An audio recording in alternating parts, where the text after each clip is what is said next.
lakini kuna kitu nataka nishuhudie kwamba kukua kwangu pia hakukuwa rahisi. Inawezekana pengine mimi nisingekuwa hivi nilivyokuwa, ningekuwa jambazi au ningekuwa shakufu. Mimi nilikuwa naenda kwenye tuition center ninapanga sana, ni exposure kubwa. Lini mimi ningeweza kwenye Marekani kutoka kunusurika kuwa mwizi mpaka unakwenda Marekani na msafara wa rais.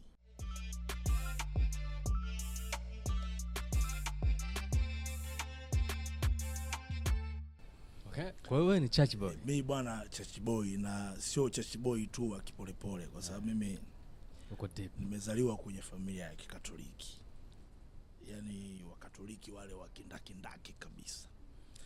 Mimi nazaliwa nimekuta tayari babangu mzee wa kanisa. Kwa mzee mpaka anafariki alikuwa ni kiongozi kanisani, amewahi kuhudumu kwenye nafasi mbalimbali hizi za walei na nini. Lakini mimi nimewahi kuwa mwenyekiti wa kuna chama moja, chama cha watoto.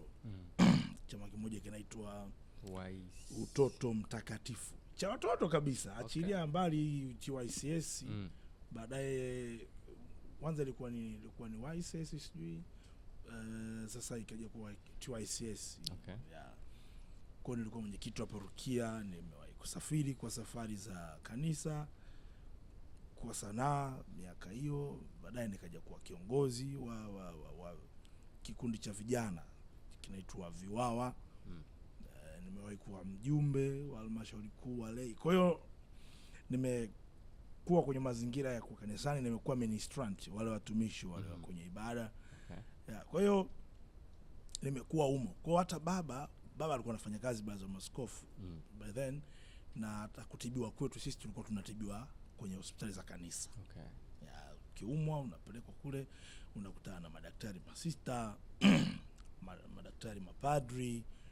Kwa mshaka mimi na askofu tunapiga story, kusalimia. Kwa hiyo ilikuwa hivyo. Kwa hiyo kwenye picha yake anaona kwamba alikuwa anamuandaa kijana wake kuwa kwa hiyo nadhani kwa sababu pia kaka zangu hakubahatika kusoma. Unajua sisi kwetu ambao tumefika walau kidato cha 4 ni wawili tu. Okay. Mimi na kakangu ambaye amenifuatia. Lakini wengine wote wameshia darasa la 7, kaingia kwenye fani nyingine, wengi ndo wakawa wasanii. Okay. wa hizo ngoma za asili pamoja na sanaa nyingine za majukwani. Kwa hiyo baba alitamani, kwa sababu mimi ndo mtoto wa mwisho kwetu na mwisho. Okay.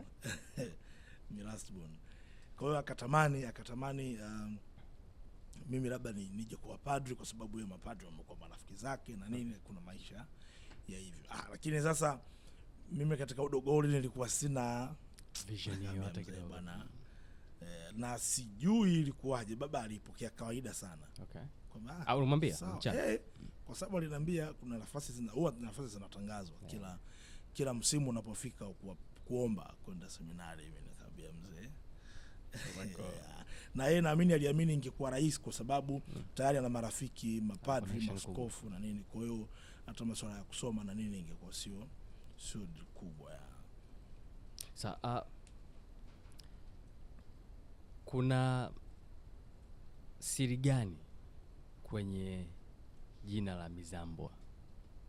Kwa sababu wewe jina lako la ubatizo ni Epimac. Epimac Adrian Luanda. Hilo ndo katika hayo majina yote matatu hakuna hata Mizambwa pale. Lakini sasa hivi unafahamika sana kwa Mizambwa. Midavudavu. Mizambwa, midauli, midavudavu. Mimi bwana, pamoja na kwamba ni church boy kwenye kukua kwangu, lakini kwenye kusoma kukutana na watu na nini, kuna vitu nilianza kujiuliza kuhusiana na masuala ya imani. Okay. Mimi nimesoma Kiswahili, historia na jiografia kwa mapana yake, na hata nilivyokwenda advance nilisoma HHK pia. Nilipofika chuo cha walimu nikasoma masomo ya kufundishia historia na Kiswahili. Kwa mule kuna vitu vingi nikawa nimejifunza. Kimoja wapo ikawa masuala ya umajumui, yani Pan-Africanism. Okay.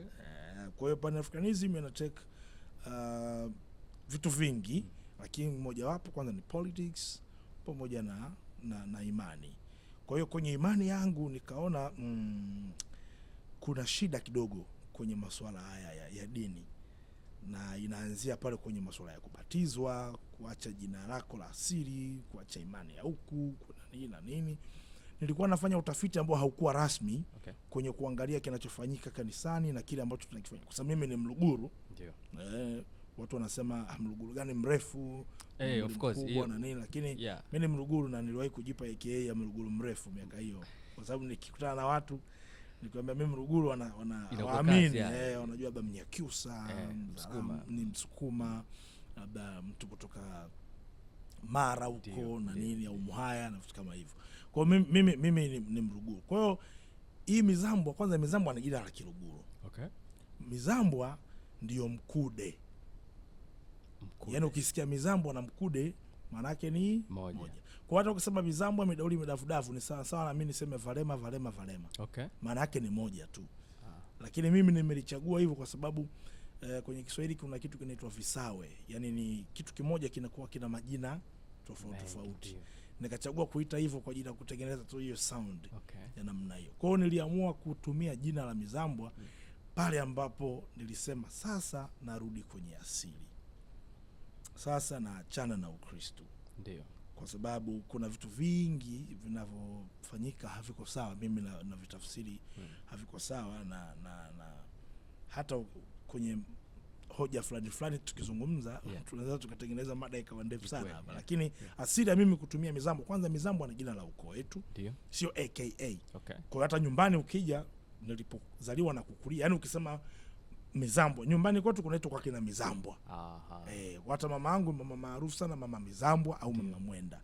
Mwenda ni jina la kike, yani Mizambwa ndio Mwenda lakini wanaitwa wanawake Mwenda au Nguo. Na nimekuwa na ushahidi tangu nimeanza kutumia jina Mizambwa, mapokeo ya watu juu yangu yamekuwa tofauti, na mimi na kuna wengine wananiambia bwana Mizambwa unafanana na jina lako, yani hivyo Kwa hivyo hiyo ndio hasa kwa nini mimi naitwa Mizambwa, lakini kwenye vyeti vyangu, kwenye vitambulisho na nini ni Epimac. Sawa. Na unafikiri hii Mizambwa inaweza ikawa imechagizwa na kazi yako unayoifanya sasa hivi, msanii wa ngoma za asili? Kabisa kwa sababu mimi nafanya ngoma za asili na nimeamua kurudi kwenye asili. Kwa hiyo siwezi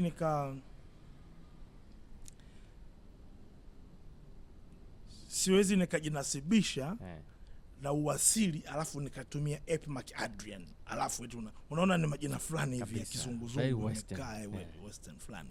Kwa hiyo mimi Mizambwa, Midauli, Midavudavu alafu msanii wa ngoma za asili, msanii wa sanaa za jukwani. Kwangu mimi naona, kwa hiyo mimi kwangu hata kutumia Mizambwa sasa, kwa sababu wa zamani nilikuwa natumia Epimac kwenye social media huko Facebook, Instagram, sio wapi, lakini nilivyoamua sasa kuifanya Mizambwa iwe ndo kama alama yangu, nikabadilisha kote huko.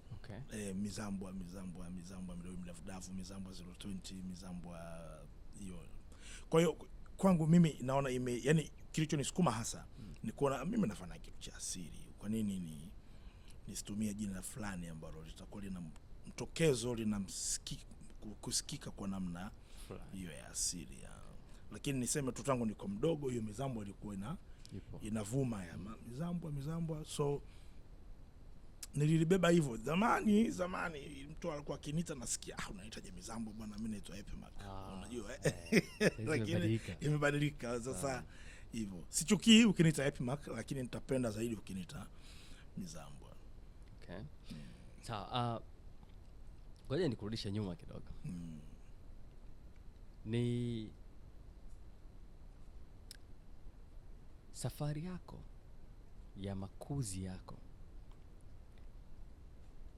unafikiri ilikuwa na mwelekeo wa hiki unachokifanya, ama ilikuwa zaidi sana kwenye mwelekeo wa upadri ambao baba ndo alikuwa maono yake makubwa?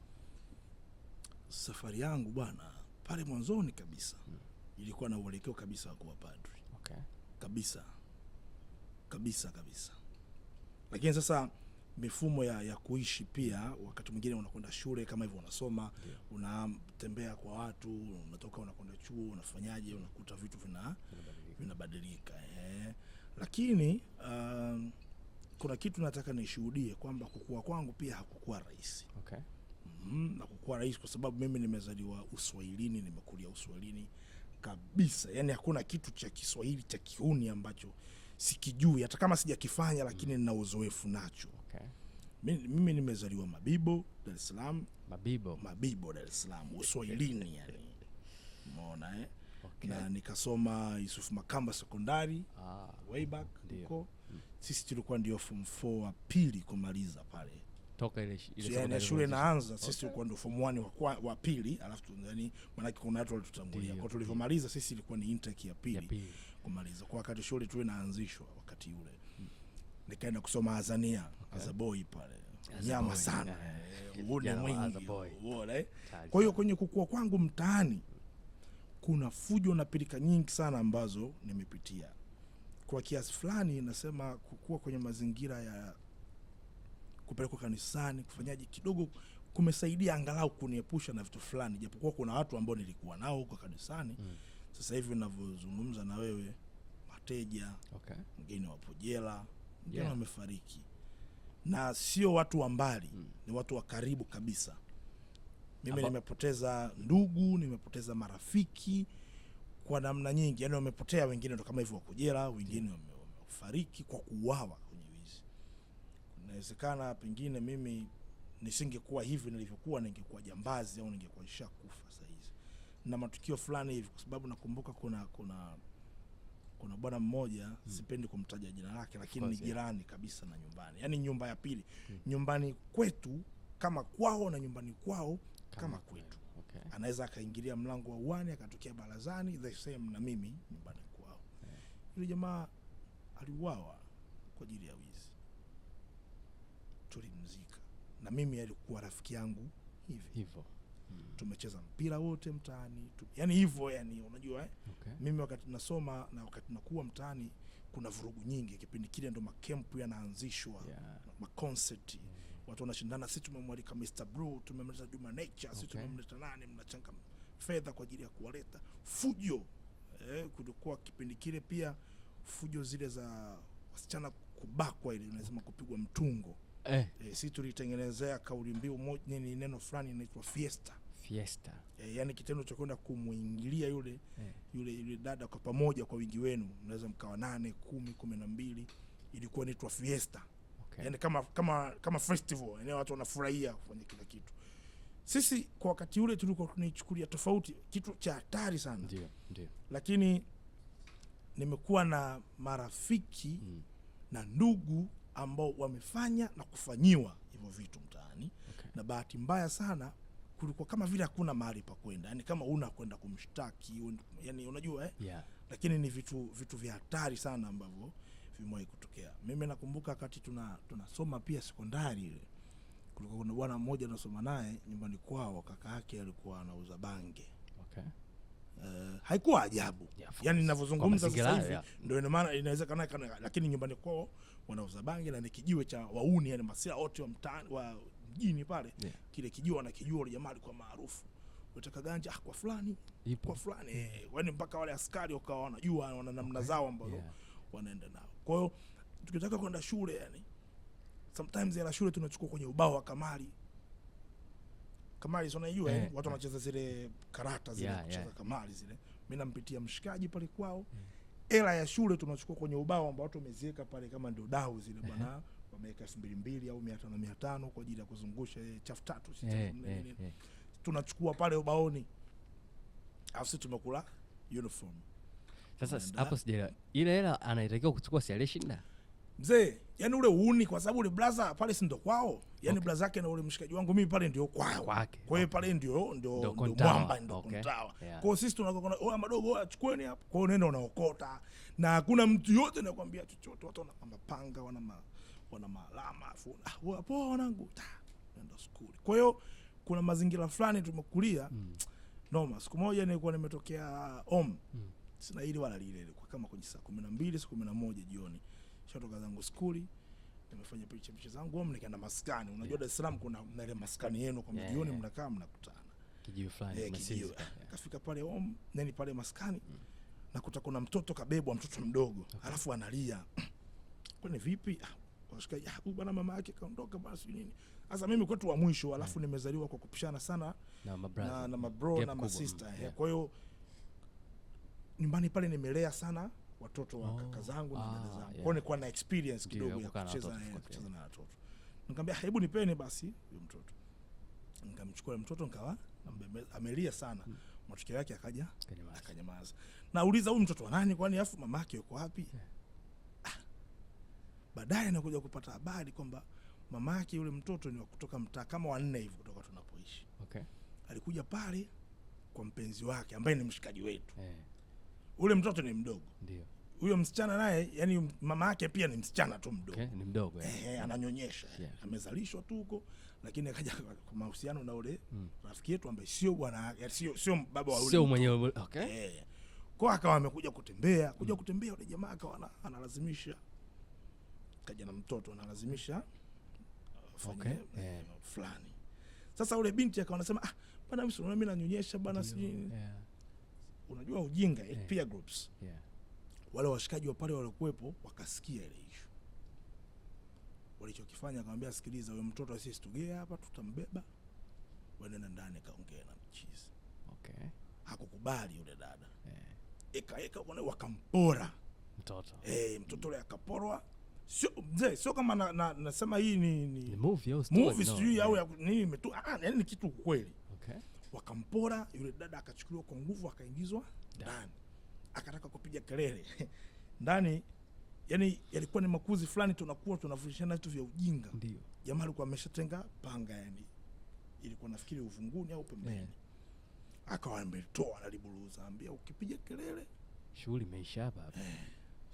Yule msichana alilazimika kukaa kimya, alafu akaendelea kufanyiwa ambacho amefanyiwa. Ili niuma sana kwa sababu mimi nilijihisi nimeshiriki.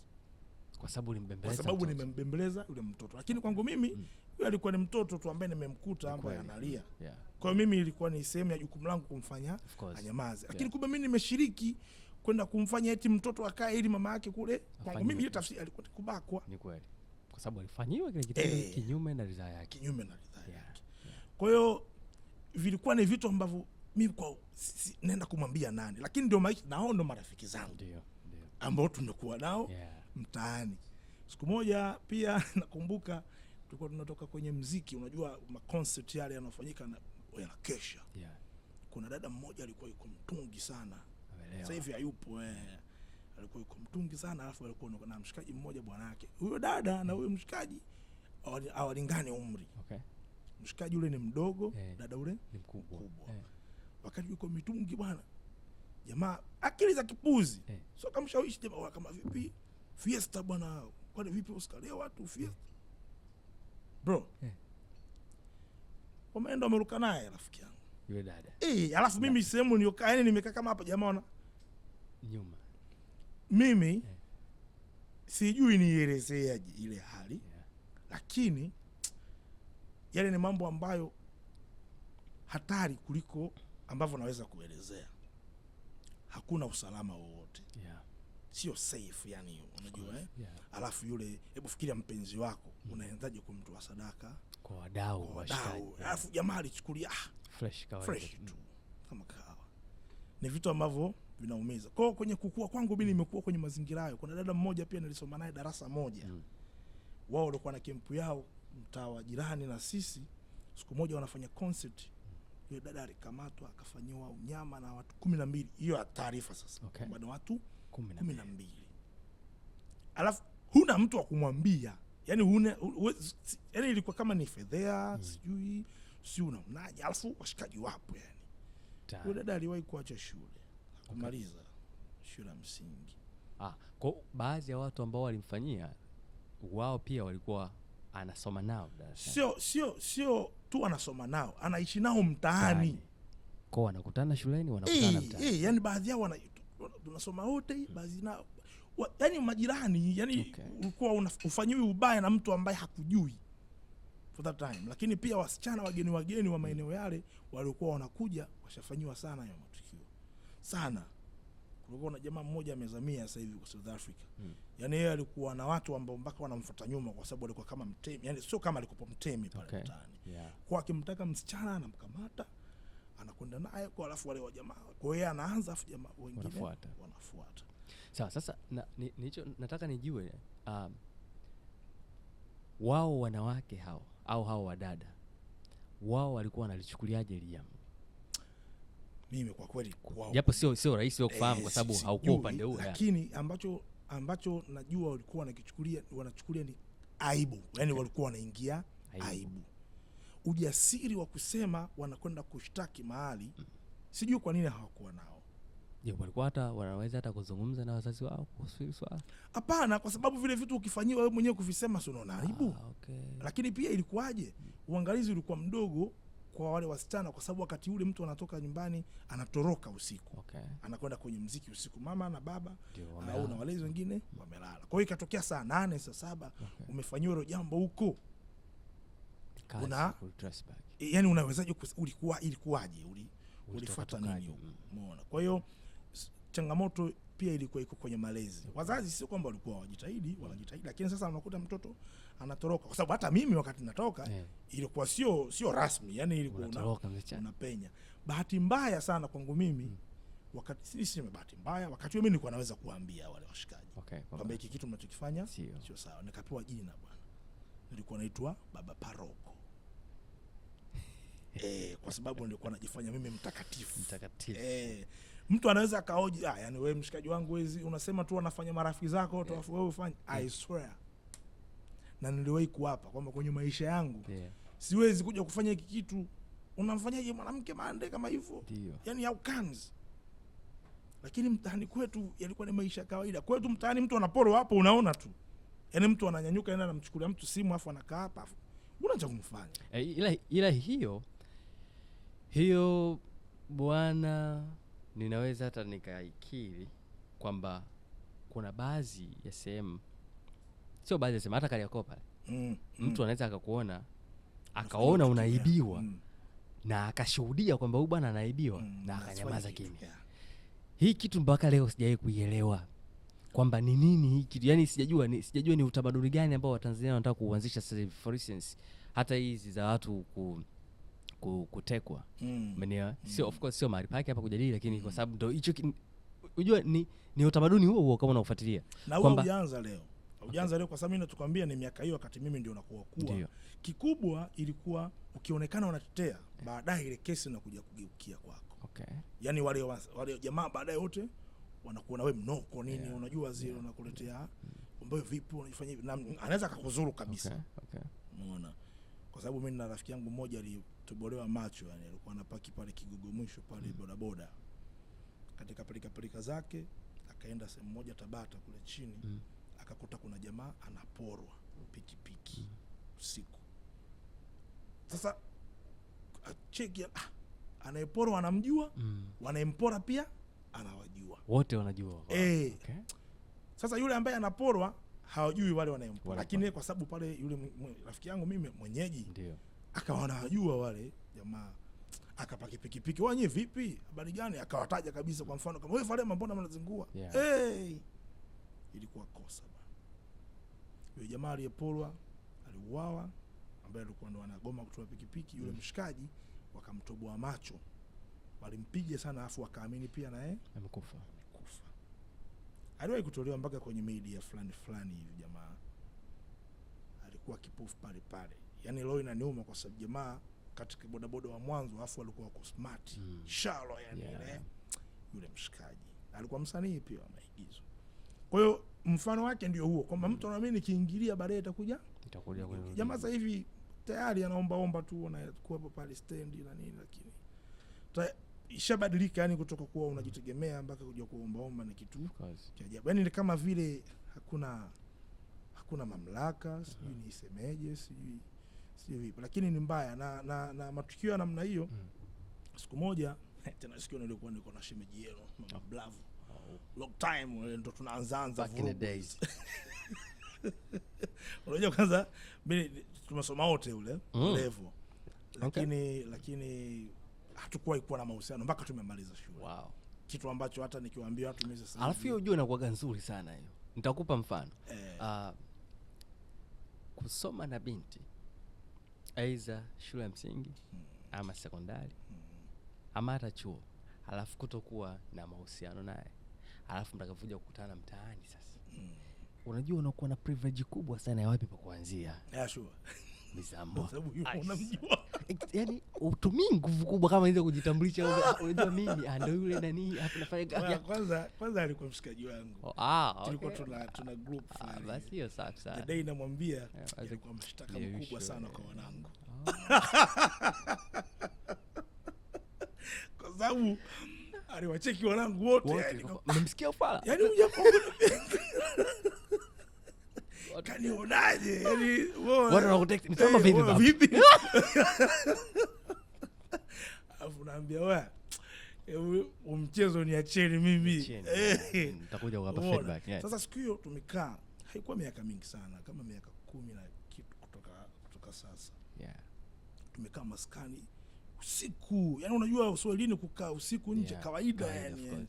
Mpaka saa 5 saa 6 siku hiyo kulikuwa kuna muziki jirani. Yaani tukisema muziki yani kuna shughuli, alafu watu wameweka mfunga muziki pale nini, watu wana bang. Washikaji wawili, huyo mmoja Chachi Boy kulikuwa ile Rosalia imtoki. Okay. Anacheza ngumi boxing. Lakini alikuwa mwizi hatari. Ukikutana naye mchana hivi mtacheka vizuri, mtashangilia, mtafanyaje? Lakini ukikutana naye usiku, kaa mbali. Ni mtu mwingine. Naomba nisimtaje jina pia. Tunashukuru. Washikaji wawili. Huyu hapo mmoja hapo namuelezea na mwingine for the time alikuwa dogo pia huyo mwingine. Sidhani kama alikuwa ndio amemaliza shule ya msingi hivi kama sikosei. Wote walikuwa boxing. Mabibo bwana inasifika sana kwa nani boxing. Tuna mabondia wengi wametoka kule. Kuna gym nyingi of course. Kuna gym nyingi, kina baba ni mzazi, kina dame, kina nani. Wao wale walikuwa mabondia. Alafu walikuwa wanatumia ubondia wao kufanya uhalifu. Mimi sijui, lakini baadaye ndio nikaja kugundua kwamba waliwahi kufanya tukio. Walioiba sehemu. Sijui ni nini, ni pikipiki, sijui ni nini. Alafu huyu mmoja akawa amemdhulumu mwenzie, yani huyu ambaye kama dogo, kwa sababu yeye kwenye ngumi alikuwa yuko vizuri zaidi kuliko huyu mwingine Chachi Boy. Sasa huyu Chachi Boy akawa analalamika yani kwamba inakuaje, mbona unafanya hivyo, afu mwanangu afu dogo tu. Sasa yule jamaa mwingine alikuwa poso mtu akaongea mikaosho mikali yani. Lakini washikaji kutwa nzima wakawa wameshinda, wanakunywa pombe Uswahilini unajua. Sasa wanaenda jamaa akaona mtaliua jitu. Yeye mwanetu tunakaa naye maskani nini fresh. Sasa usiku zile vurugu zimeenda, usiku tumekaa, mama mtu lini mimi nishampigia simu kaja maskani. Tunatia story. Anawaona wanapita na nini. Baadaye nikamsindikiza kaenda kwao, tukaagana. Tulikuwa tumebaki watatu. Ndio. Mimi, Said Madrago na Edward Rwanda. Okay. Mimi nimesepa na Said kasepa, kabaki Edo. Dogo. Edo, yani Edo sio dogo. Okay. Yani kabaki Edo katika wale watatu. Wale wengine bado wanaendelea na movement zao, wanakunywa mitungi, wameenda kwenye muziki, mara wameenda baa, wamefanyaje. Baadaye Said ananipigia simu. Anambia wewe, bwana mshikaji fulani kamuua fulani. Unasemaje? Mwanangu Edo kanipigia simu analia sasa hivi. Bwana acha hivyo bwana. Nikakata simu nampigia Edo nampigia, yuko eneo la tukio. Anamwambia mwanangu mchizi kalala chini hapo, damu zinamtoka tu, afu jamaa akakimbia. Kamua, yani maskani kama hapa si tumekaa hivi. Alafu baadaye hapa wewe uje upigiwe simu, bwana Mizambo bwana kamua Allen. Ni washikaji kabisa. Tunajua nyumbani kwa baba yako, kwa mama yako. Yani street moja. Usiku ule kwangu hauwezi kusahaulika. Nampigia simu mama mtu, naambia unajua wale washikaji wale fulani kamua fulani. Nini?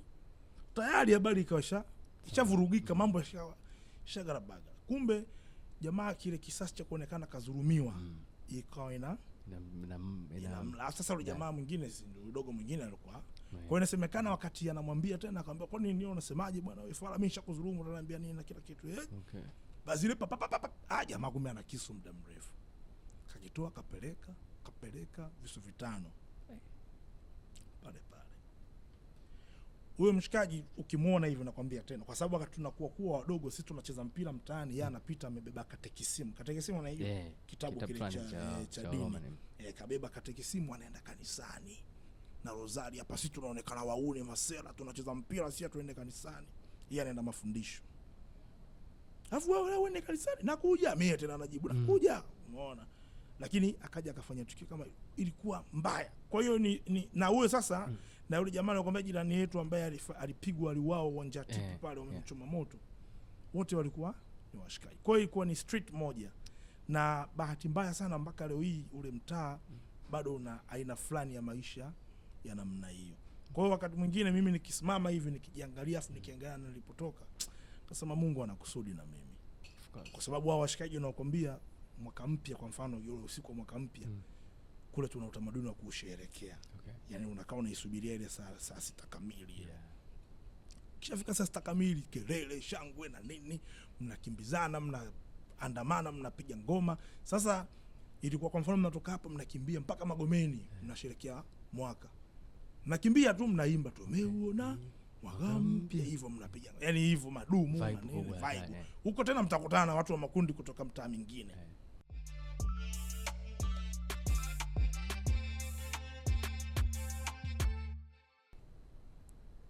Mmoja hapo huyo jamaa aliyemuua mwenzie kabla hajafanya tukio. Anasema tunakimbia sasa, tushatoka mtaa fulani hapo mtaani, kwa sababu tushakuwa ndo mablaza fulani hivi. Watoto wadogo ule mtaa wote mama zao wametukabidhi sisi. Yaani ilikuwa mtoto ana haki ya kushangilia mwaka mpya dhoni usiku. Kwa hiyo wewe nani uko, niko na kaka fulani, nenda mnakuwa nao. Sasa siku hiyo kwa kumefungwa muziki sehemu, huyo mshikaji ambaye wewe mwana tuenzetu sehemu fulani wanapaita Beach Boy huko. Beach Boy ni camp nyingine unaona huko. Yaani huko ni utawala mwingine huko. Kuna muziki mwanangu kule, kuna wajinga kibao tunaruka nao tu, tunafanyaje? Sasa wanasema vile, mimi naambia hamna kwenda. Afu nini wewe kidari, afu muoga tu wewe vipi? Nikasema hapa hamna kwenda, tuna watoto wa watu hapa, si mnaona watoto hapa? Tutakuja kuulizwa sisi huko pesa, unajua tutakuja kuchoma na visu. Afu kavu tu, yani unajua unageuziwa kibao nini. Ghafla tu. Lakini nashukuru siku ile nilifanikiwa kuhakikisha Lekundi Tukaudium wao walikwenda, walienda asubuhi story, mwanangu ule mjinga tumempiga mwanangu ile kaka. Yani maisha fulani ambapo watu wanaona ndio huko Mike kilinuka pia. Kama kawaida. Na ilifikia wakati kempu moja na kempu nyingine ni kawaida kuingia kwenye ugomvi. Mimi wakati niko level so far nilikuwa nafundisha tuition center somewhere. Kulikuwa kuna ugomvi uliosababishwa na mambo ya mpira. Kempu yangu mimi inaitwa Banda Respect inaitwa. Alafu kuna kempu inaitwa Knuckles Camp. Anapotoka mfaume ule bondia. Sisi banda ile kule anatoka Ramazani Shauri, anatoka Charles Tondo, anatoka Hassan Ndonga, au ndo boys. Mimi unajua nimefanya boxing, nimefanya mpaka kickboxing. Kwenye ukuaji sasa unajikuta wenzako ndo wanafanya na nini, jioni mnaenda gym kama hivyo. Sasa kuna beef, yani kulikuwa kuna mashindano ya Urus Cup, kama Ndondo Cup, kabla Ndondo Cup haijaanza hivi, inaitwa Urus Cup. Tukakutana nao kwenye mechi, tukawafunga, ikawakosa beef, ugomvi. Mimi nilikuwa naenda kwenye tuition center ninapanga hapa kiunoni, unafundisha hivi, what is biology, mzigo uko hapo. Kuna mitaa upiti, ukikutana na washikaji wale unatafuta njia, unakimbizwa kama mwizi. Haki ya Mungu, unakimbizwa. Watu washakufa kwa sababu ya ugomvi wa makempu. Watu washakufa bro. Ni vitu fulani vya kipuzi. Yani kuna watu wametengeneza utawala wao fulani hivi, kuna maisha fulani wanaishi ya kipuzi sana. Hiyo imenikumbusha sehemu moja hivi. Tulikuwa tunacheza mpira. Of course, mimi mpira sijacheza, ni shabiki tu. Kulikuwa na shida, yani kulikuwa na hali fulani hivi kwamba unajua hizi mechi za chandimu hizi mara nyingi referee maamuzi yake always ni maumivu kwa watu wengine. Kwa hiyo vyovyote refa atakapofanya watu ikatokea wamefungwa, timu fulani imeshindwa, refa wako na wewe tu. Sasa kwa jamaa mmoja anaitwa Ibra. Yeye alikuwa ni blaza mkubwa sana, tall, ameenda hewani, afu mtemi fulani hivi. Kwa hiyo yule blaza alikuwa anachezesha mpira na panga. Kimsogea tu ni meti meisha. Anaichomoa hapo anasema yote anakuja fresh tu. Watu wanapanga babu. Kwa hiyo umekuja na hiyo mzee kwa tuition. Dar es Salaam kuna viwanja fulani vinaitwa viwanja vya TANESCO vile. Manzese ambayo imetokea Ufi huku imekatiza mpaka Mburahati chini kule. Yaani ule umeme mkubwa ule.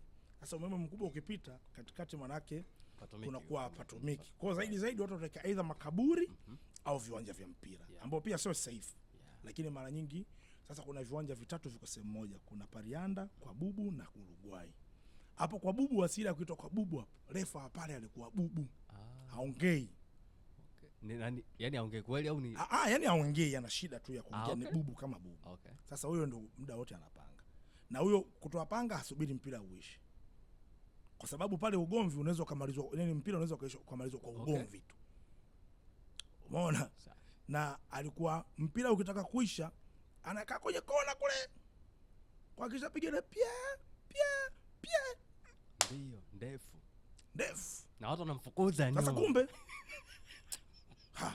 sisi tushakimbia tumeruka makaburi kama viunzi. Jamaa mmoja hivi marehemu sasa hivi siwezi kusahau ile. Pale kwa Bubu. Kwa hapa mnamkimbiza. Tunakimbia ugomvi.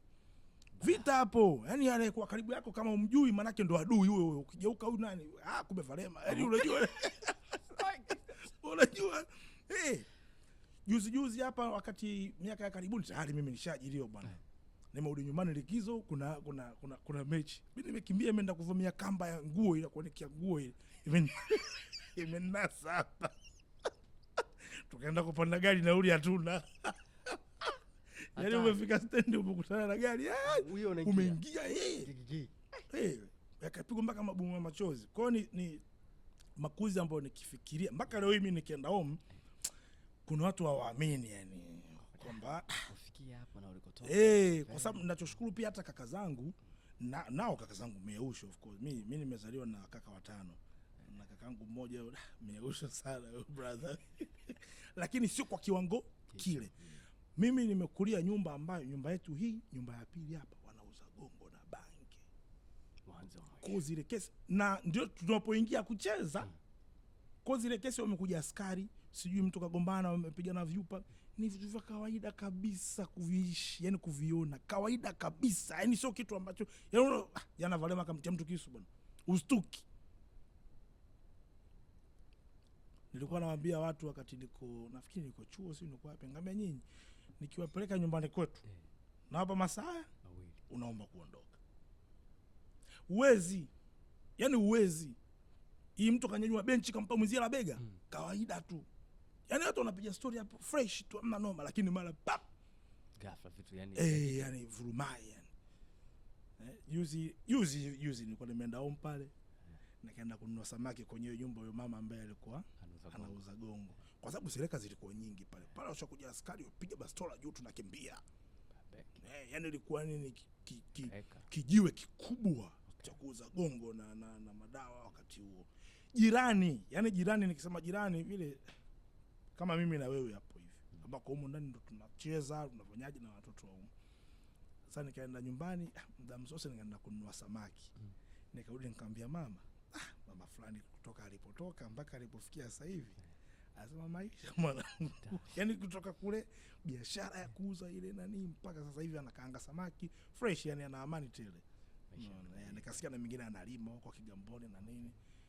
Maisha yanakwenda yana change. Kwa hiyo najivunia of course nimetoka kwenye sehemu ambayo si walingii wengine lakini ni kwamba inaonesha haijalishi umetokea wapi bado una nafasi ya kufikia ndoto na pia kubadilika kwa ajili ya maslahi makubwa zaidi. Na naamini hata kaka zangu sanaa imewasaidia sana kutokuingia kwenye hivyo vitu vingine vya ajabu. Kwa sababu mimi watu washanifuata ile serious kabisa kwamba mwanangu unajua bodi yako hiyo mwanangu ukimnengenia mtu si tunacheisa anapigwa ngome mbili za mbavu tunachukua mwanangu mbona zuba. In a very serious way. Sio kama anakutania. Watu wanataka uingie. Afu unajua kuna mimi msenga nini? Chama tisa. Kama nini? Lobamba. Lakini say hiyo forma ni zito, kwa unapigwa ngeta afu wengine wanacheka na mbao. Sasa fikiria uona hangaika huku kwamba bado niachie watu huko. Mtaani ilifikia tu katika makuzi yetu kila mtu anacheza ngumi. Yaani kila mtu anacheza ngumi kwa wale wavulana. Baadaye wasichana pia wakaingia, tunaye yule nani anaitwa Halima yule. Halima Vunja Bei. Ule omgeli yule. Halima Vunja Bei. Kwa baadaye waliingia wasichana kwenye hizo play. Kwa hiyo kila mtu kimgusa wa moto. Watu wengine wangefika mbali kama wangeacha mambo ya kutumia ngumi zao kwenye uhalifu. Sasa hizo wangefika mbali. Na katikati hapa ile nini ilivyoingia wakachukua sijui vitasa na nini, ingekuwa wakati ule labda na mimi mngeniona kwenye ulingo Kwa hiyo Kiomuomo bwana, Kiomuomo yani kiukweli sio poa hata kidogo.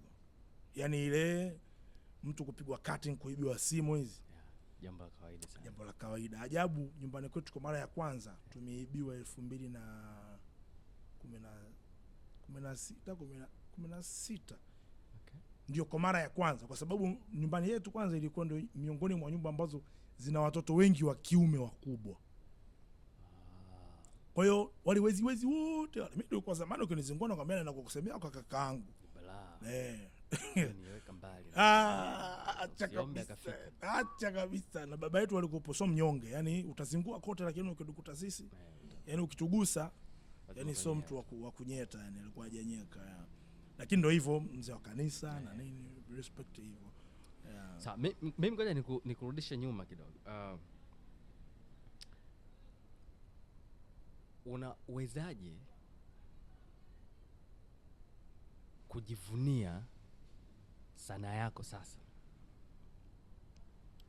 Yaani ni vitu gani ambavyo vimekufanya wewe umefaidika na sanaa yako ukilinganisha na awali kwa sasa, in term of connection, exposure na kila kitu kwa minajili hiyo, ili sasa tuweze kuona contrast kutoka Mizambwa yule wa kufundisha tuition na kipande cha panga hapa na mpaka sasa. Kwanza kama ambavyo nilisema kaka zangu sanaa iliwasaidia wasiingie kwenye uhalifu, mimi hiyo imenisaidia. Okay. Mimi nilikuwa natumia muda mwingi sana kufanya mazoezi ya sanaa, nikawa nakosa muda wa kufanya vitu vingine. Na hiyo ilinipelekea mimi nimechelewa kuingia kwenye mahusiano. Unajua nimeingia kwenye mahusiano niko form 6 mwanangu. 6. Yaani for the first time. Wewe fikiria katika mazingira hayo ambayo nakwambia kwenye kuishi hivyo. Tena ngoja nikwambie, siku moja nilikuwa tumekaa kijiweni hivi, kuna mama mmoja anauza chai, chakula hivi usiku. Sasa tumekaa na mimi nimekuepa pale na washikaji wengine. Yule bibi mkubwa akaanza kusema, fulani demu wake fulani. Fulani demu wake fulani. Fulani demu wake fulani. Ana mention pale kidogo. Sasa huyu demu wake nani? Yani mimi. Swali. To me nilisikia aibu sana. Kwa sababu wale washikaji of course walicheka. Kwa maana nasema, walicheka. Hiyo ni kweli. Kweli wala ilikuwa sio uongo, ilikuwa ni ukweli. Lakini sasa hivi naona ilikuwa ina umuhimu kiasi gani mimi kujiweka mbali na hivyo vitu, kwa sababu vingine disturb. Kwa wakati ule nasoma, nilikuwa nikitoka shule mazoezini. Kwa hiyo ule muda wa kusema nitaenda kupiga kula mingo nini, kuvizia madem, au hata muda wa kusema kwa sababu ilifikia wakati mimi ilikuwa usiku lazima nawe kulala. Okay. Kwa sababu unatembea kwa mguu kwanza. Mara kwanza nilikuwa nafanya kazi na mazoezi Magomeni Kaole. Natoka Mabibo natembea kwa mguu mpaka Magomeni. Okay. Na kwenda ninacheza ngoma zaidi ya masaa 2. Alafu natembea tena kwa mguu kurudi home. Kwa hiyo nikirudi nimechoka. Nitakachowaza pale ni kufanya shughuli zangu tu, kula, kulala. Lakini ikafikia hatua nilikuwa nafanya mazoezi Kimara Kibo. Natoka tena Mabibo natembea kwa mguu mpaka Kimara Kibo. Sio mchezo babu. Very distance bro. Nikikuonyesha picha zangu we mnene nilivyokuwa. Nilikuwa mwembamba. Kwa hiyo ile iliniweka bize na kuniweka mbali na mambo mengine mabaya ambayo ningeweza kuwa nayafanya. Kwa hiyo kwanza hiyo ni faida ya kwanza. Faida ya pili, sasa huku ndio nishapata ajira, nishafanyaje, nimetoka kwenye kushika chaki kuingia kwenye sanaa sasa kwa ujumla kama hivi.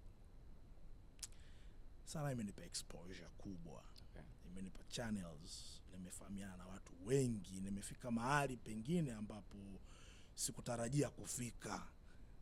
Lini mimi ningeweza kwenda Marekani? Yeah.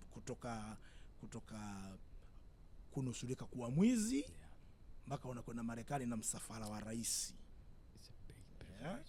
Kutoka kuwa mwizi mpaka unakwenda Dubai na msafara wa rais, unakwenda South Africa, kuna Ujerumani, juzi tumetoka India. Ukijaribu kuunganisha dot, kuna watu wakiniona mimi wanaona kama mtu fulani wa maajabu pale mtaani kwetu. Kwa sababu wakati tunakuwa alifikia wakati kuna zile familia zinaonekana kidogo zilikuwa safi. Uswahilini ndio, lakini unakuta klasi na unafuu fulani. Kwa hiyo ukitoka shule wakati unakwenda kucheza mpira au unafanyaje, mwenzako analetewa mwalimu nyumbani. Yaani katoka shule, kashasoma mpaka jioni, lakini akifika huko bado analetewa mwalimu wa tusheni nyumbani. Wewe ukipita pale kucheza mpira unaambiwa, unapiga kelele, ondoka. Wewe toka hapo. Jinga, unatimua vumbi, chenzi. Afu leo hii wanaona yule ambaye alikuwa analetewa mwalimu nyumbani, maisha yake sio mabaya, lakini sio kwa kiwango kile ukimlinganisha na mimi. Nasema tena sijisifu, lakini nataka kuonesha kwamba nilipitia nini na sasa hivi niko wapi. Kuna watu wanayatamani maisha yangu, japokuwa mimi naona bado Of course.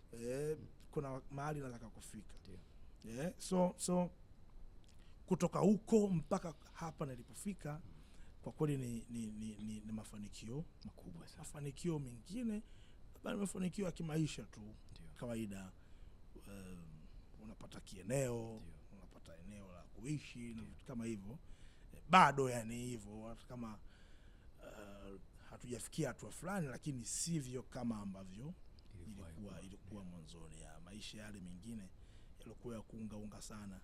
Yani wewe unasubiri mwisho wa mwezi mpaka mwisho wa mwezi, mwisho wa mwezi mpaka mwisho wa mwezi. Na kata fulani kwenye kuishi kwetu sisi inawezekana shilingi 200 tu ya kitunguu ikakudhalilisha kwa sababu huna. Lakini kama huko unaweza kukaa mara umesikia kuna giga 20,000, 50,000 kidogo siku zinasogea. Kwa hiyo kwangu mimi hilo ndo kubwa kuongeza marafiki ndani na nje ya nchi na kufahamika kwangu, kwa sababu sasa hivi kuna watu hata waniiti jina langu mimi. Watu wananiita Magoma Moto. Kuna mdada mmoja ananitania, wewe mpiga ngoma ya kimataifa, mpiga ngoma gani? Kwa hiyo hasa naweza kujivunia hilo, na naweza kwenda mahali popote nikajisemea kwa hivi nilivyo, watu wakaniheshimu hivyo. Sawa. Kuna transition hapa kutoka kuwa mwalimu halafu kuwa mkufunzi. Sasa nilikuwa pia natamani kuelewa haya maisha ya ualimu na mwanzo wake na chachu yake, kwa sababu kwa mwingine, of course, mwingine angeweza kurizika hapo kwenye ualimu, maisha yakaendelea hapo au yakakomea hapo. Lakini wewe umekuwa na tija, nia ya kuendelea zaidi, kuendelea kufuatilia ndoto zako, lakini still na ualimu ukaendelea.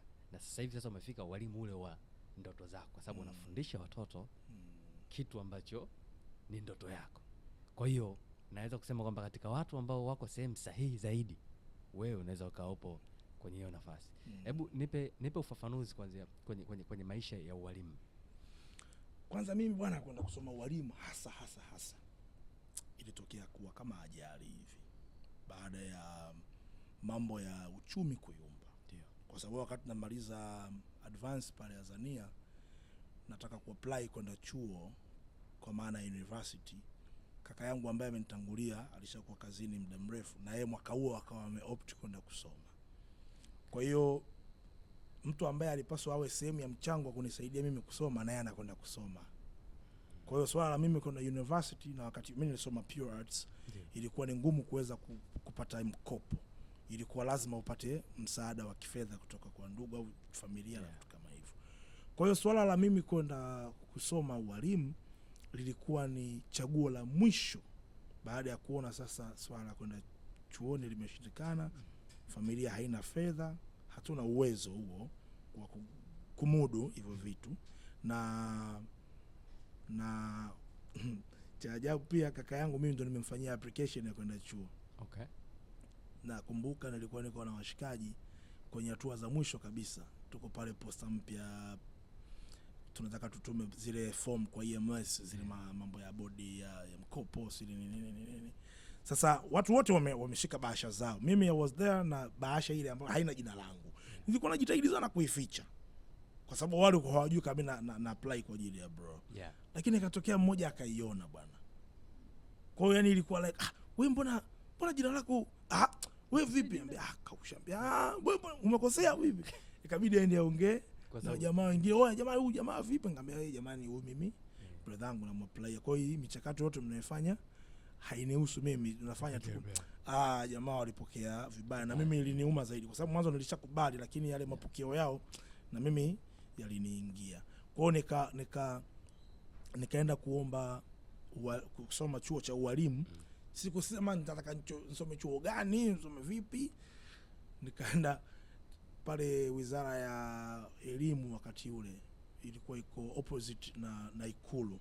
Kuna sanduku lao kubwa hivi nje, natumbukiza barua pale zishajaa. Yani naweka barua yangu ile barua ishaje, kwa nikafanya kulazimisha kusokomeza ikomea huko. Umeona? Kwa hiyo mpaka majibu yanatoka kwamba mimi nimechaguliwa kwenda chuoni, nilisema Mungu mkubwa, kwa sababu haikuwa mimi nikaona kabisa nimeweka tu labda nikipata kikosa poa. Kwa hiyo nilivyokwenda chuo cha ualimu, wakati huo mimi kwa advance, kumbuka kuna kesi iliwahi kutokea kwa sababu nilionekana nimebezi zaidi kwenye sanaa kuliko shule. Niko form 5 na form 6. Kuna wakati mimi siendi shule naenda mazoezini, naenda kwenye magigi kwenye nini, umeona. Kesi kaibukaga ya hivyo, lakini baadaye ikaonekana huyu mbona ameshafikia hatua hii kama mtu mzima. Nafikiri kuna kitu ambacho yeye anakiona. Lakini nililazimika kuacha kwa muda fulani, hasa ule mwaka wa mwisho wa form 6. Nilipumzika kwa ajili ya kutia shule kidogo na mitihani. Nikaenda ualimu sasa. Kwenda kule good enough nikakuta kuna kikundi cha sanaa cha chuo. Kinaitwa Kisamada. Kikundi cha sanaa za maonesho Dakawa. Nimesoma Dakawa Teachers College. Kila hakikuwa chuo cha sanaa, lakini kilikuwa kina kikundi cha sanaa. Kinafundisha tu ualimu. Nikaenda pale, nilivyofika wale watu kuona uwezo wangu kwenye sanaa wakaona wow. Safi. Nikapewa wenyekiti, nikapewa walimu wa kikundi, tukaelekezana mambo mengi, tukatengeneza mangoma na nini, tukashiriki kwenye mashindano ya Umesavuta, tukawa mabingwa. Ilikuwa ni mashindano ya vyuo vya ualimu Pwani na Mashariki. Tukachukua ubingwa, umeona. Kwa hiyo niliishi nikiendelea kufanya sanaa huko chuoni, japokuwa maneno yalikuwa mengi, unaita tu mkata viuno, tuwe mkata viuno nini. Though ilinisaidia kwa sababu chuo kilikuwa kigumu sana. Kwa hiyo kuwa mwana sanaa wa Kisamada, kulikuwa kuna baadhi ya vitu kwa mfano wenzako wakiambiwa waende shamba, nyinyi mnatengeneza ratiba ya mazoezi, mnaenda mazoezini. Wenzako wakakate kuni kama hivyo kidogo mnakwepa, lakini kuna vitu vingi tulikuwa tunavifanya kama wanachuo. Mazingira yalikuwa yako magumu. Nilivyomaliza kuajiriwa, nimekwenda kazini fikiri mwaka wa kwanza wa pili, kukaa kumeingia mashindano ya UMISETA, ile mashindano ya michezo shule za sekondari. Baadaye ikaonekana wamerudisha mashindano ya sanaa, walikuwa wao wanaita michezo ya jukwani, michezo ya ndani. Maana yake ngoma, kwaya na mashairi kwa wakati ule. Sasa mimi nilipoona kuna hilo jambo, nikamwambia mkuu, mimi naweza kufanya, tunaweza kutengeneza timu hapa. Kweli basi tukatengeneza pale na vijana, tukafanya nao, kwa sababu kulikuwa kuna walikuwa wanaita talent club kama sikusei. Kwa mimi nikapita mule tu. Kweli mwaka ule nilifanikiwa kwenda mpaka ngazi ya taifa Mwanza. Wow. Nitoka pale wilayani nikawa niko mimi tu na kikundi changu, hakuna mwingine. Tukaenda mkoani, nikakutana na watu kutoka wilaya nyingine, lakini mwalimu ambaye alionekana ni expert zaidi ni mimi. Nikutana na mwalimu Mbiro na mwalimu Peter Zengo bwana Watasu. Na wao wamesaidia sana kunisukuma. Kunaambia bwana, wewe kwa namna ulivyo, hebu njoo pale, umeona. Kwa hiyo nikaenda pale, nikapewa sasa timu ya mkoa wa Pwani kwenda kuwakilisha ngazi ya taifa. Mwanza kulikuwa kuna vituo viwili, Butimba na Nsumba, karibu na chuo kikuu cha Tumaini. Okay. Kwa tukaenda kule tukafanya, tukashika nafasi ya 4, haikuwa mbaya sana. Kwa hiyo baada ya pale sasa afisa utamaduni akaona sije afisa utamaduni mkoa, afisa utamaduni wilaya na nini, na hiyo pushing ya hao walimu na nini, akaona kumbe naweza kwenda kusoma, kwa sababu kulikuwa tayari kuna historia ya walimu ambao walishakuja kusoma huko na vitu kama hivyo. Kwa hiyo ndoto yangu mimi ilikuwa, na nilikuwa nawaambia watu, wajomba, mkiniona nimeenda kusoma mimi sirudi, yani hiyo sitarudi ngo. Mapambano ya kwenda kusoma pia hayakuwa rahisi. Kabla hajafika mapambano ya kusoma, nataka niulize kitu. Kama ulivyofafanua hapo kwamba ulivyotupa ufafanuzi wa jinsi ya maisha yako yalivyokuwa, na umepitia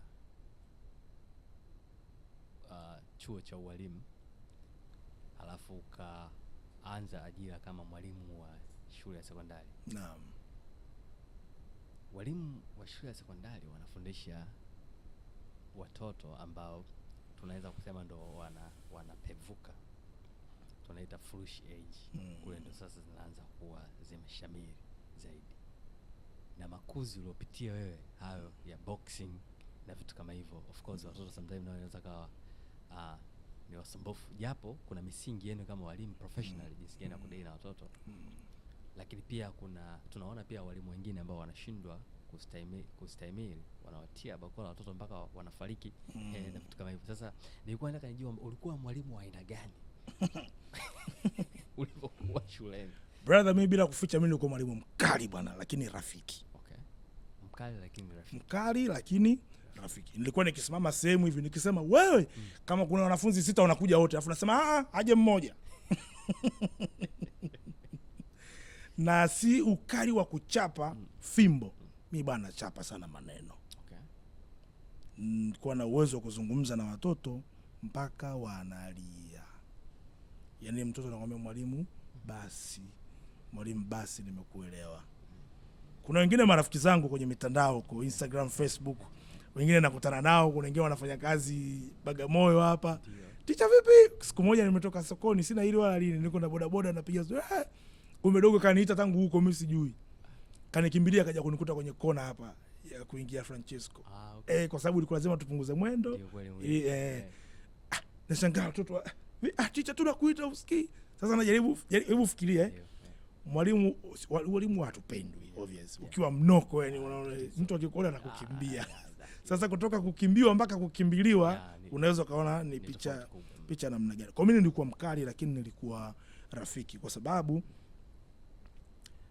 nilikuwa nawaambia mimi nimetoka kwenye familia kama za kwenu. Mimi nimefundisha shule ya sekondari ya serikali.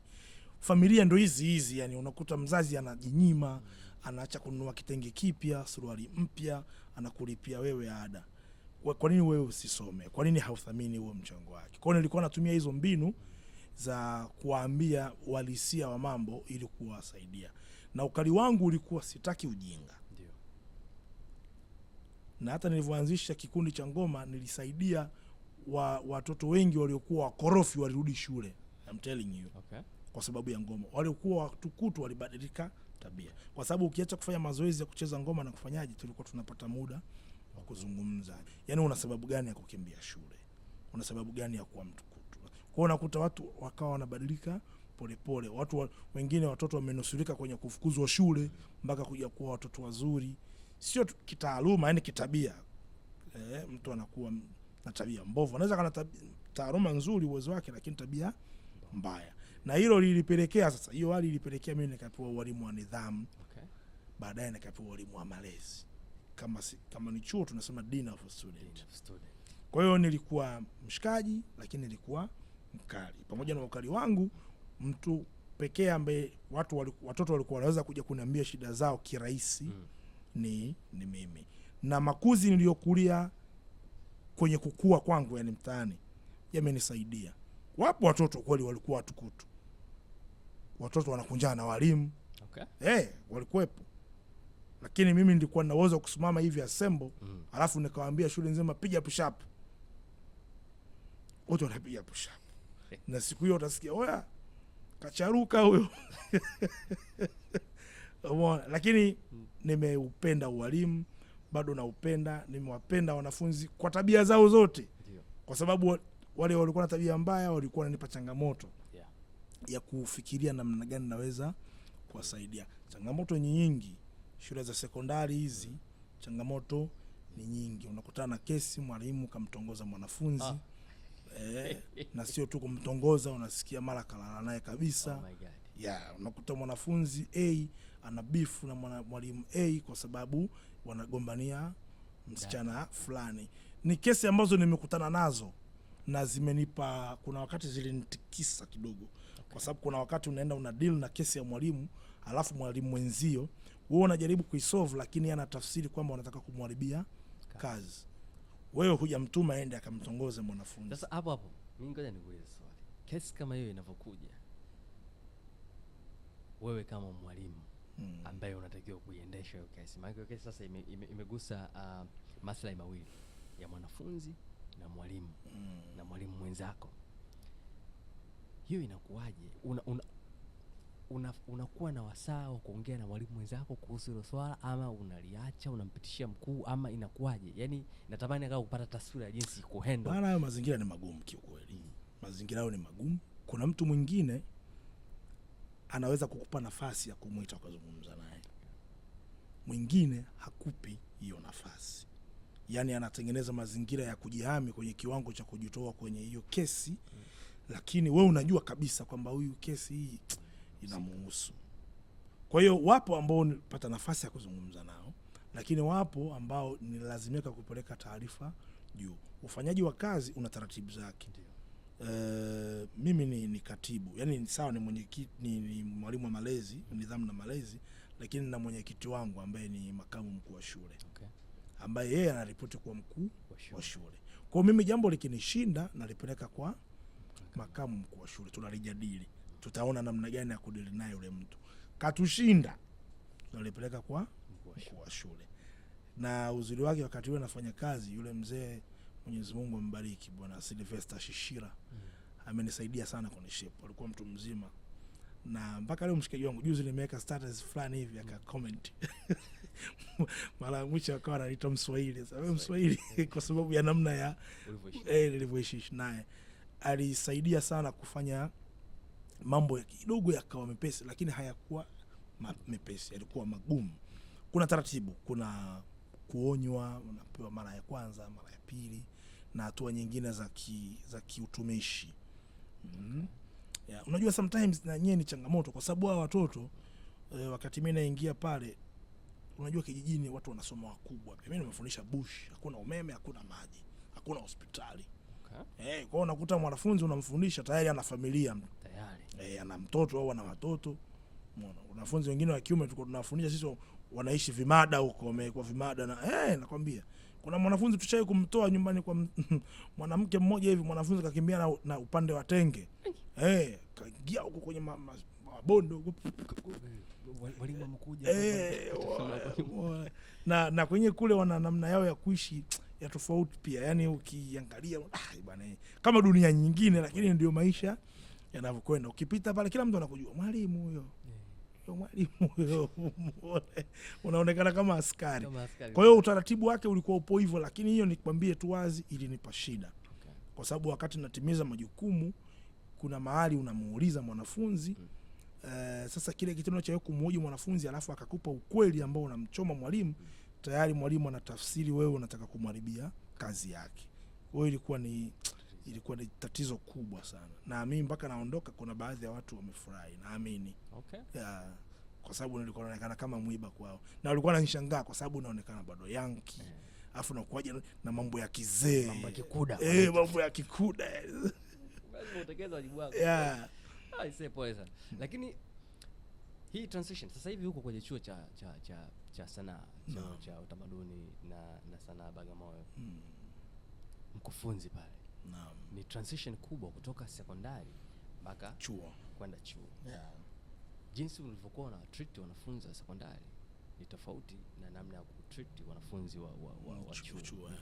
Japo treatment ulioipata wewe ukiwa kama mwanafunzi wa chuo cha ualimu ni tofauti na treatment ambayo sasa hivi wewe unawatreat wanafunzi hawa wa chuo, kwa sababu hao ni watu ambao wanaandaliwa kwa matumizi mawili tofauti. Hawa wanaandaliwa kwenda kufundisha watoto na hawa wanaandaliwa kwenda kuwa wasanii. Natamani tu kupata mtazamo wako kwa jinsi unavyoona watoto sasa hivi walivyo, na unafikiri tunafaulu ama kama taasisi kiujumla, ama kama jamii, ama tunakwama, na kama tunakwama ni kitu gani? Kwa sababu najua wewe ni mtu sahihi sana kusema, kwa sababu ya makuzi yako binafsi, lakini pia taasisi za kielimu ulizopitia. Umepitia kwenye chuo cha ualimu, umefundisha. Umepitia kwenye chuo cha sanaa, unafundisha saizi.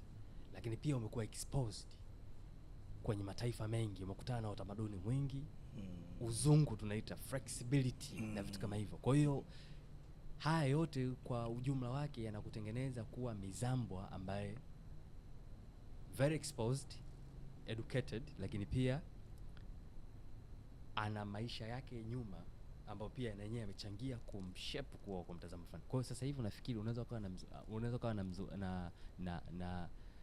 kuzungumziaje jinsi ya hali ya watoto sasa hivi kwenye vyuo kama hivi vya kati ilivyo kiutamaduni, kitabia na yote haya?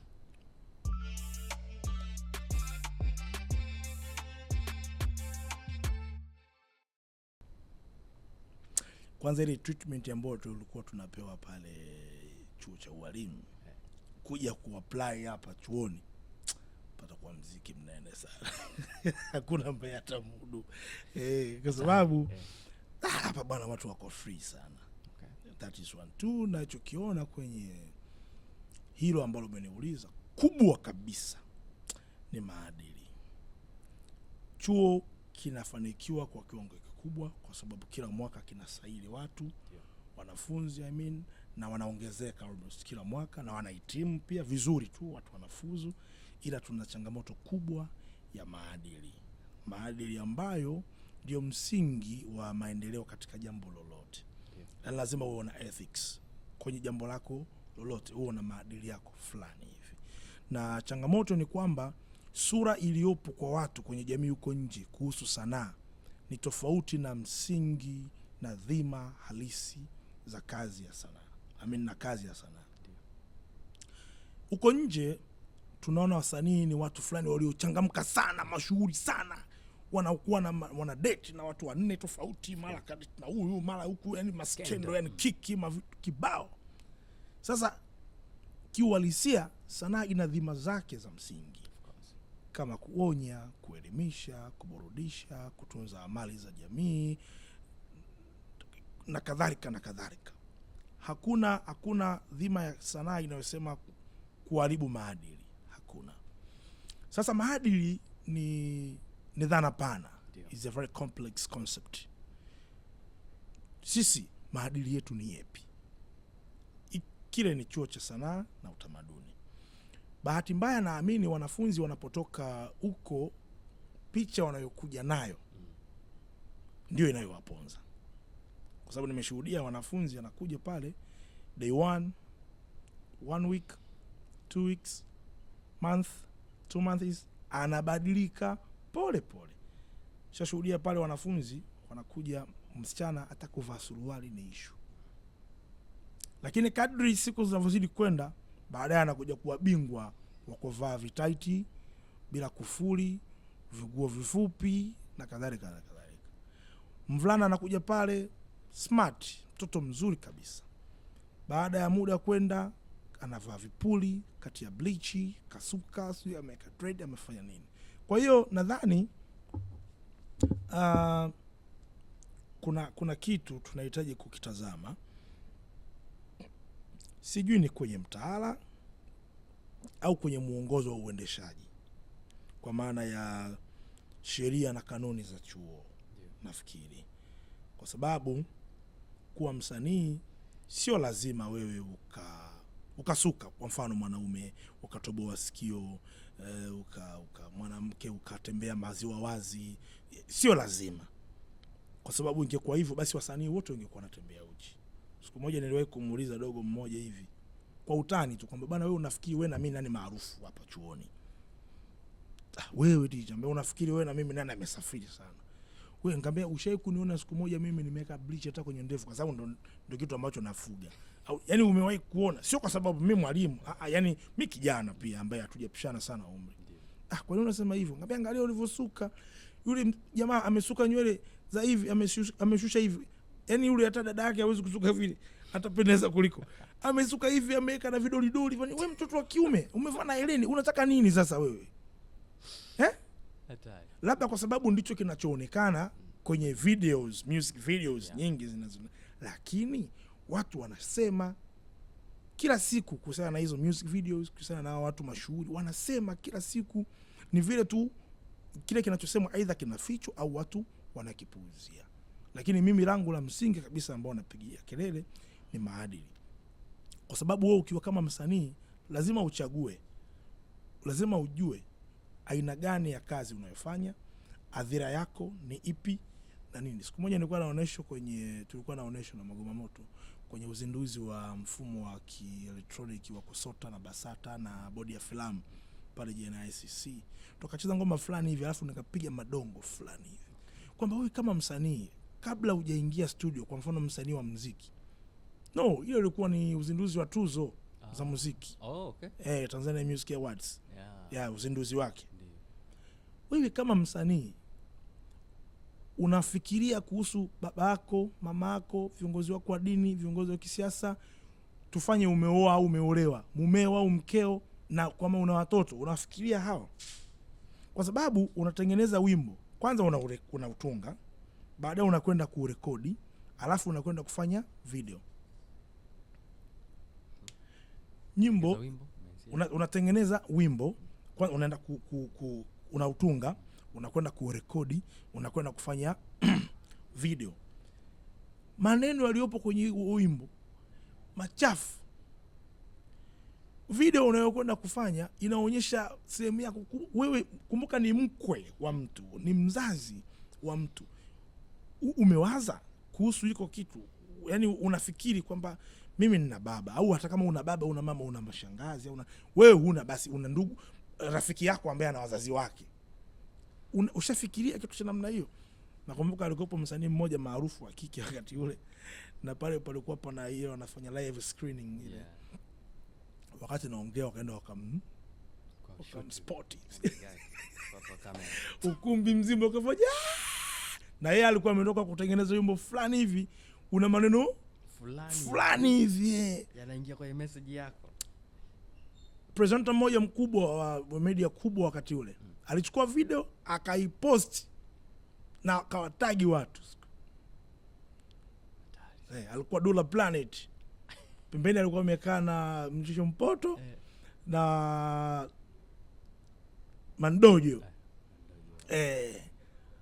Akawa anashoot afa kama Dojo unasemaje? Mwanangu Madiga wapende, lakini jamaa kawachana. So niliona ile ilikuwa ni nafasi nzuri ya mimi kuzungumza mtazamo wangu juu ya sanaa kutokana na kile ambacho kinafanyika. Kwa hiyo watu wasidhani, na nimesikia kuna hadithi fulani kwamba kuna baadhi ya wenye nyumba wakisikia mwanafunzi watasuba, hawataki kumpangisha kwa sababu ya aina fulani ya tamaduni ambazo tabia ambazo wanazifanya kwa sababu ya hizo tabia zao za hovyo. Sasa watu wanatakiwa wajue chuo hakitengenezi watu wa hovyo. Watu wanajifanya wa hovyo wao wenyewe baada ya kuhisi kwamba wao sasa mimi sasa hivi msanii kwa lazima sio lazima. Sanaa ina miko yake. Sasa nadhani labda turudishe somo la kusema kwa nini unafanya sanaa? Nini dhima? Nini kazi ya sanaa? Burudani, zipo burudani nyingi za kufanya. Sio lazima kufanya mambo ya ovyo, sio lazima kufanya matusi. Kuna wimbo mmoja nimeurekodi na jamaa mmoja hivi amenishirikisha, unaitwa Matusi. Niliwaambia watu tusijifiche kwenye ubunifu, kuvunja maadili. Yaani unavunja maadili alafu unasema ubunifu gani bwana? Wewe huwezi ukalitamka tusi alafu unalikatisha. alafu unasema hapa mimi sijamaanisha hiyo. Kila mtu anajua kwamba hili ni tusi. I make sense. Alafu hivi vitu vinaenda sasa hivi, tuna teknolojia inatunza sana. Utafanya kitu cha kipuuzi leo, utajihisi wewe kijana, msichana, una mume, una mke, una watoto, una nini. Kesho na kesho kutwa ikija kutokea umeshakuwa na nafasi fulani, watu wanakuja kuplay hivi vitu ambavyo wewe ulifanya, itakuuma, itakuumiza. Yupo msanii mmoja nilimuona alikuwa anahojiwa, sio kuhojiwa tu, mimi nilizungumza naye, nilikuwa kuna project moja tulifanya, alikuja kule kazini. Alishiriki kwenye moja kati ya wimbo ambao ulivuma sana miaka ya nyuma kwa msanii mmoja mashuhuri. Anasema anatamani, ni mwanamke, anatamani siku zingerudi nyuma, alafu akatae kufanya ile video. Okay. Kabisa, kwa sababu sasa hivi yeye ni mama, na anasema anatamani basi ule wimbo angeufuta. Lakini ukiingia YouTube upo, inamuumiza. Yaani anatamani, kwa sababu kuna sehemu wimbo unasema sifiri nini anatikisa hivi. Yaani sasa ili ana feel kwamba Mungu wangu, mimi nimefanya nini? Sasa majuto ni mjukuu, watu hawajui tafsiri yake. Majuto yani kitendo kile kinaweza kuwa ndio mzazi, alafu anakuwa mtoto, mjukuu ndio majuto sasa. Tayari baadaye. Sasa hivi wewe huwezi kuona. Sio unajisi. Tena kuna watu wengine wanafungua mpaka hizi social media zao, TikTok, Instagram, wanatafuta viewers na subscribers, comment na likes na nini. Mtu anatengeneza tu video ya ajabu ajabu, anakatika kiuno, kaonyesha maziwa, sijui kavaa shanga tu, kafanyaje. Kwa sababu msichana damu inachemka, haoni ile athari ambayo anajitengenezea. Kesho na kesho kutwa wewe kama msanii unaweza ukakosa endorsement kwa sababu ya nini? Hamna mtu anataka kufanya kazi na mtu mchafu. Hivyo wewe kampuni kubwa inataka kuwekeza fedha yake kwako, alafu unasikia una skendo ya umalaya fulani. Nani atakubali? Tuna msanii mkubwa hapa nasikia anatakiwa kulipa karibu bilioni 5 kwa sababu alizingua yani hapa katikati. Okay. Alikuwa amechafua brand. Amechafua brand. Yani ulishakuwa umeingia contract na mtu, yeye kachafua brand na maskendo yake huko ya mahusiano. Ile kampuni imesema basi tayari ushaharibu. Kwa hiyo upuuzi wa kudhani mimi kama ile zamani na mwagarazi hapa nilipo atanjua nani, umewaponza watu wengi. Kwa maadili hiyo kwangu ndio tatizo kubwa. Maadili. Mimi nikipata nafasi ya kuzungumza nao au wanafunzi huwa nawaambia, wewe ni kioo cha jamii. Jamii inapaswa kujitazama kutoka kwako. How do you live? Sitaki kusema kwamba kuna nini though kweli kuna shida mahali kwenye mambo ya monitoring na nini, lakini sisi wenyewe huku chini kuanzia ngazi ya familia tunatakiwa tuone namna gani tunaweza kuwalea vijana, watoto waje kuwa vijana bora kwenye jamii. Kuna video moja nimeona juzi, mzazi sijui ni mlezi anamrekodi mtoto wa kike anafanya vitu vya ajabu. Unamtengenezaje huyo mtoto? Unataka aje kuwa nani baadaye? Unamfanya awe wanamna gani? Kwa sababu watu hivyo ni watu wa ovyo ovyo tu. Sasa unataka mwanao aje kuwa mtu ovyo ovyo? Una hata ndoto ya kusema nataka mwanangu aje kuwa mtu fulani? Unamtengeneza, kwa sababu maisha yetu ya leo ni matokeo ya vile tulivyoishi jana. So utakavyoishi leo ndivyo utakavyotengeneza maisha yako ya kesho. Tusichukulie vitu poa. Yaani kitu kidogo tu kinaweza kukuharibia maisha yako yote. Kuna watu wanatoa ushuhuda, mtu anataka kuomba kazi, anaambiwa mtutajie username ya social media zako, Instagram au Facebook. Watu wanaangalia, wanakagua. Wakiona unaposti si mambo ya ajabu ajabu, usijue kila kitu ni kritiki, kila kitu wewe unaweka utani, kila kitu unaweka matusi, unaona this is not the right person, unakucancel. Kwa hiyo pia hii ni wito natoa, we have to be very careful katika vitu ambavyo tunaposti hata kwenye social media zetu, kwa sababu tukatae tukubali. Usiongope kwamba mimi ninachoposti kwenye mtandao huko sio uhalisia wangu. Hakuna. Yaani wewe ndio unasema sio uhalisia wako, unatuambia wewe, lakini sisi tunachokiona tunaamini ndio uhalisia wako. Na kiukweli kitu mpaka unakiposti hiyo umekikopi au umekiandika mwenyewe, kimeujaza moyo wako. Kwa hiyo yule ni wewe. Wewe ukisikia kuna connection imetokea huko unasema wewe nitumie connection, unaandika kwenye mtandao. Watu this is Valema. Yaani sio kwa uongo. Kwa uhalisia. Kwa uhalisia. Yaani kama wewe unapenda wa mama vitu hivyo, maana yake that is you. Yeah. You have to be very careful. Yeah. Kwa hiyo huku chuoni changamoto kubwa, watu wanajiona wamekuwa, wako huru, wanaweza kufanya kitu chochote.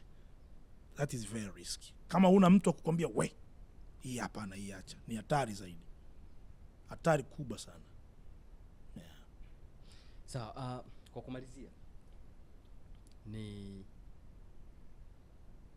nikuulize kwa mtazamo wako, unaichukuliaje ama unaipokeaje mtu anapotokea kwa namna yote na ku-undermine, kuichukulia poa kazi unayofanya, especially ya sanaa ambacho ndio kipaji chako na ndoto yako, unaendelea kufanya kazi, una invest vitu vingi sana kwa ajili ya kuikuza zaidi ifikie viwango ambavyo wewe unataka ifike, alafu mtu anaichukulia poa kama ulivyosema hapo mwanzo kwamba wakata viuno au wapiga magoma na nini, wewe hiyo unaipokeaje?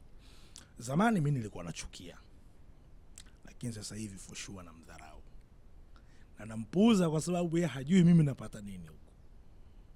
Watu wengi ambao wanasema vibaya ni wale ambao hawajui thamani ya hiki ambacho tunakifanya, na sijui kama nitakuwa natumia neno baya, lakini tumewafunga midomo watu wengi, mpaka watu wengine ambao mimi nafanya nao kazi wamefunga midomo familia zao. Mimi mwenyewe wakati naomba ruhusa kuja kusoma, niliulizwa na afisa utumishi wangu, hivi umefikiria sawa sawa kweli? Maana yake ni sawa sana mtu kwambia hivi una akili, kwa njia tu ya polite, hivi una akili, tulitegemea uende kusoma degree, wewe unataka, na tena wanakwambia ya sanaa, unakwenda kusoma sanaa. Lakini brother, juzi napata uhamisho, nafuatilia kufungiwa data sheet na kila kitu. Watu hii jamani, ongera. Jamani, ukipata nafasi basi na huko na mimi niunganishe. Which is which? Kwa hiyo mwanzoni nilikuwa nachukia sana, lakini sasa hivi nagundua kwamba hawa hawajui wanachokizungumza, hawajui kina maana gani. Kwa sababu hata hao watu wa chuoni ambako mimi nilikuwa nasoma chuo cha ualimu, wakati wanani-undermine, wananisema vibaya, mimi baada ya kumaliza chuo nipo kazini, nimeajiriwa, nimeombewa ruhusa kwa mwajiri, nimetumiwa nauli, nikalipwa na per diem, nimeenda tena kufundisha kwa. Alafu nikauliza mnasemaje? Mimi niliondoka hapa mkiniita mimi mkata viuno. Leo mmeniita hapa, mmeniombea ruhusa, mmenitumia nauli, mmenilipa na per diem zangu za kukaa hapa hizi siku ngapi? Wenye mmefanya. Sasa kukata kiuno unaona faida yake. Kwa hiyo kwa nilikuwa nachukia zamani. Sasa hivi mimi nawadharau kwa sababu hawajui wanalolisema lina nguvu kiasi gani. Bro, mimi na selfie na rais tukiwa Marekani, California, Hollywood. Ndoto ya Waafrika wengi kufika huko. Sawa, nimefika New York, Queens. Nilifurahi sana, niliona kuna daraja moja limeandikwa silver nini, ambao ilitumika kwenye movie ya Coming to America ya Eddie Murphy. Nimepita pale. Nimepita kwenye what a prestige. Dubai ambako wadada siku hizi wako radhi kuuza utu wao ili waende Dubai. Mimi nimekwenda. Na unakwenda watu wanakuomba, bana njoo bana, wanakuandikia na mwaliko, wanakutumia, unalipiwa kila kitu. Huko siku hizi mpaka watu wanauza utu wao, binadamu wanaotoa itu, nataka kwenda Dubai. Mimi nimekwenda kwa kuombwa, kwa sababu ya kupiga ngoma tu. Hao wazungu ambao watu wanawanyenyekea, wanafanyaje kwetu sisi wanapiga saluti. You guys are good, you are doing good. Sawa. Tunaona leo hii watu wametoka mbali huko, wamekuja wanafanya project na Africacha. Wazungu kibao, very big project. Kwa nini watu wasijivunie? Hivi unafikiri kumradhi yule ndugu yangu Chawata asingekuwa anafanya sanaa, angekuwa anafanya nini sasa hivi? Na ile tabia yake ya uchakalamu. Kwa hiyo kimsingi sanaa imetuokoa, imetusaidia kwa kiasi kikubwa, na mimi nasikia fahari ninapoona watu wanafaidika kupitia aina hii ya sanaa ambayo tunafanya. Kwa mtu akiniambia mimi ana-undermine, is up to yeye. Nikuchekeshe tu, wakati naenda Marekani tulipata challenge kidogo ya kimeusho tu ya kisafari pale airport. Kukaa kuna mtu mmoja amekuja pale kutoka juu, akawa anaongea, afu akiongea na mimi anaongea mara Kiingereza viwili vitatu. Sasa mimi hapa la kwanza mbona hivi, nikafungua booster sasa na Kiingereza changu cha English course. Alishindwa kuamini kama mimi naenda kule kwa ajili ya kucheza ngoma tu, kwa sababu wao wanawatemu wacheza ngoma kama watu fulani wa ovyo, mionekano yao, kuvaa siri, yani unajua zile Lakini sisi tunaamua leo tunaenda kwenye show, tunavaa suti. Naenda pale watu washauliza, nyinyi wacheza ngoma wako wapi? Bamia tupu. Kwa akitona jukwani, bana ndo nyinyi. Hivyo. Mimi mtu akinidharau wala sishangai. Kwa sababu nimezoea na sichukii tena na simjibu. Isipokuwa kuna zile unataka kuniambia wewe sio wacheza ngoma kanu. Hiyo siwezi kukubali. Yaani ukinisemesha vibaya ukifanyaje nitakueleza tu. Sawa. Asante sana. Nashukuru bwana. Lakini kabla sijashukuru na kumaliza, labda nikuulize wewe. Kuna kitu kingine ulipenda kushare na watu na wafuatiliaji wa NNS leo ambacho labda katika majadiliano ya mimi na wewe sijafanikiwa kukigusia?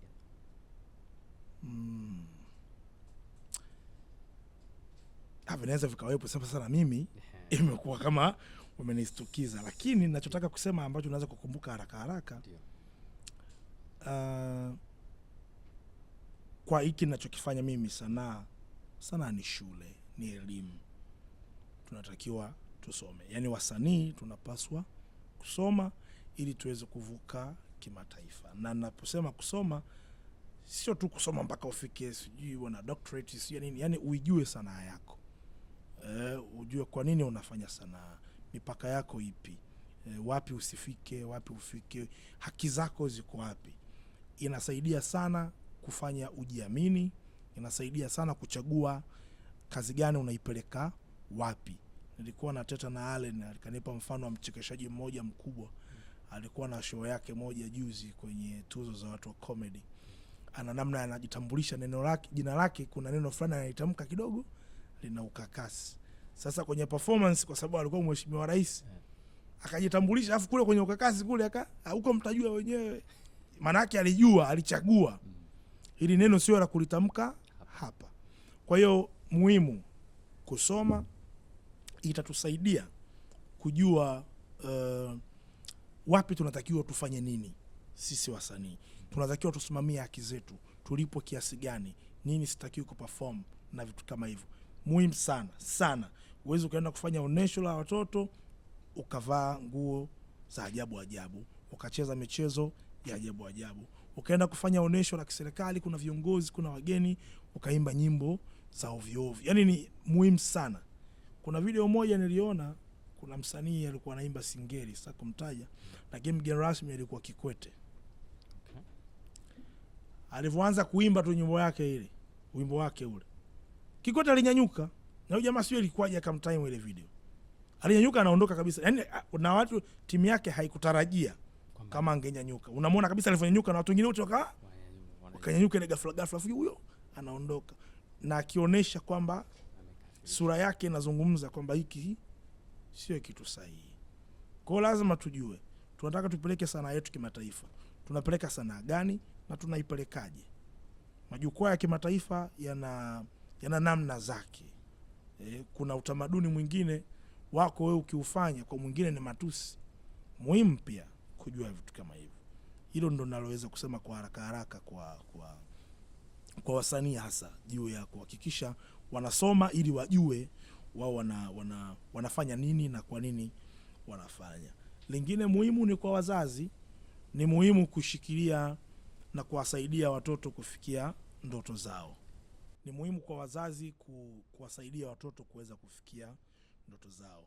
Wote hatuwezi kuwa madaktari, mainjinia, mapiloti, manini.